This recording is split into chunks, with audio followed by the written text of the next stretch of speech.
Magandang buhay Luzon, magandang buhay Visayas, magandang buhay Mindanao. Sa ngayon po ay nandito po tayo sa Lake Mondara. Dito pa rin po sa siyudad ng Mount Isa. So ang nakikita niyo po sa likod ko ngayon ay ito po yung man-made na Lake Mondara. Ito ay nagsisilbing dam na rin at ito ay nagsusupply ng tubig sa buong lungsod po ng Mount Isa. So ayun po sa ating nakausap na naging kaibigan po natin na isang Australian. Dito po ay may taunang ginaganap na fishing at ang Lake Mondara po ay isa sa mga pinagmamalaking lugar o pinapasyalang lugar ng mga tao at mga turista dito po sa Queensland, Australia.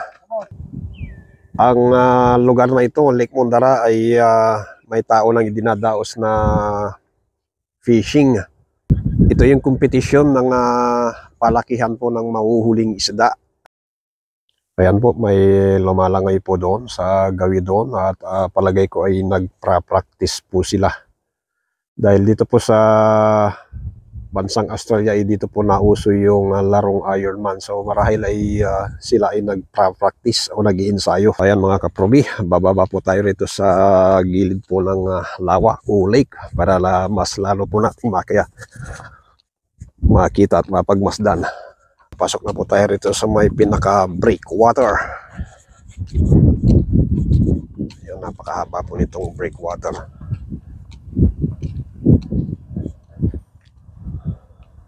Ayun, napakaganda ng Lake Mondara. May bakod na net.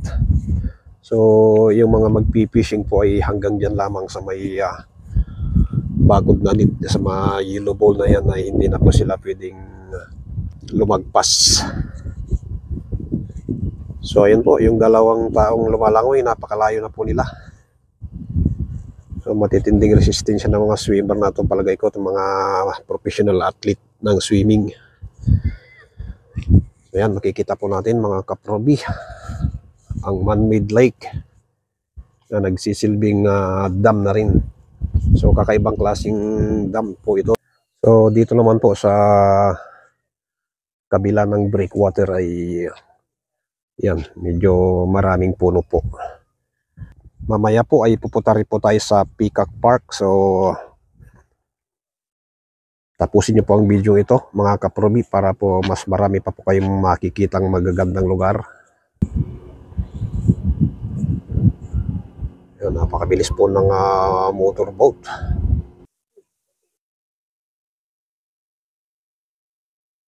So napakaluwag po ng Lake Mondara pala hanggang doon. So para siyang dagat na may mga island, para siyang 100 island sa Pilipinas, pero ito po ay lawa o lake.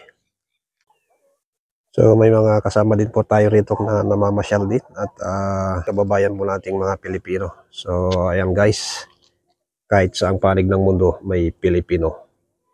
Iwagay-way mo ang bandila ng Pilipino. Yan po makikita yung park. So may narinig-rinig na po tayong mga ingay ng mga batang naglalaro sa Peacock Park. Kaya tara mga kaprobi at puntahan natin sila. Pagod na tayo mga kaprobi. So hello. Hello Filipino. Yeah, what's your name, pretty little girl? Sammy. Sammy. So I really wanna... you know how to speak Tagalog? Yeah, hindi ka pa naligo. Hindi pa. Hindi ka pa naligo. That means You didn't shower. you didn't shower yet. So, di pa naligo is meaning mabaho. Mabaho. Baho. Yeah. Aling memang. Aling Maymang. So, very good siya. Magaling siya mag-Tagalog. Sarap. Sira ulo. Oh. So, Baho. Filipino? Filipino ka rin? Saan kayo sa Pilipinas? Cavite. Cavite. Mabuti. Mabuti. Cavite. Mabubuti yung mga taga Cavite. Yeah? Yeah. So, okay. Nice to meeting you. What's your name again? Sammy. Sammy. Okay. Yeah. I want to have How about you, pretty lady? I'm Hennessy. Hennessy. So, your accent is not Filipino. Yeah, So, I don't speak Tagalog. you don't speak Tagalog, so you're born here. I was born there, but then I moved here when I was like 2. Ah, okay, 2 years old. So But I can understand it. you can understand. Yeah, Okay, nice meeting you. you too. See you on YouTube. I'm Kawawang Kuboy. Yeah. Okay, thank you very much. Can you upload it on YouTube Kids? Yeah. Oh, okay. Do you have a YouTube channel too? Ayan mga kakuboy.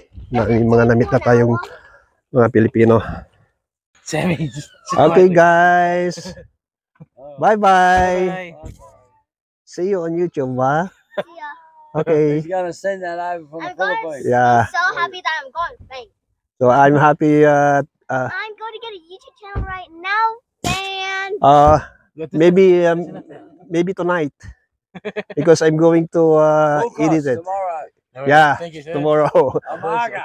Umaga. Thanks very much. Okay, thank you po. Thank you. Thank you. Ngayon naman po ay nandito tayo sa Warina Park. So ngayon po ay araw ng linggo kaya marami po tayong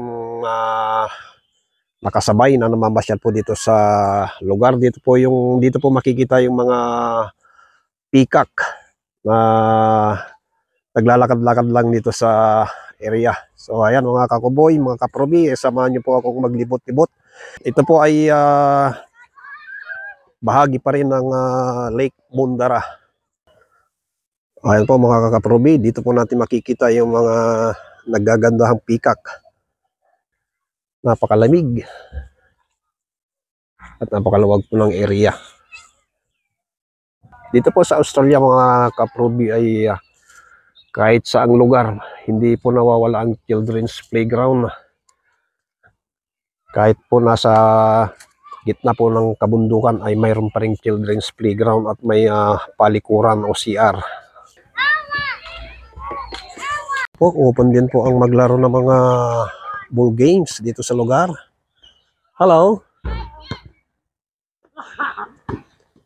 that did count.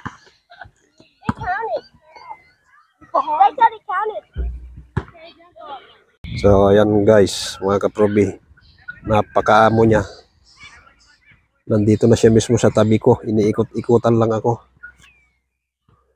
So mga Australiano kasi mga kaprobi, napaka-animal friendly nila. So kung makikita niyo po, yung mga peacock, yung mga ibon ay nandun lang sa paanan ng mga tao. At sila ay pinapakain, pati yung mga ibon ay dumadapo na halos sa balikat ng mga tao. Marami na rin po mga vlogger ang nagsagawa ng pagbablog dito po sa lungsod ng Mount Isa, pero nag-iisang Pilipino pa lang ang nagpunta rito at nag-vlog para maipakita po sa inyo ang ganda ng lugar. At yan po ay ang inyong nag-iisang abang lingkod, kaya abangan po lagi ang aking mga susunod pang video dito sa Mount Isa City, Queensland, Australia. So maraming salamat po. So don't forget to comments, like, share at subscribe na rin sa ating YouTube channel Pro Binoy TV. So maraming salamat po. Magandang buhay, Pilipinas.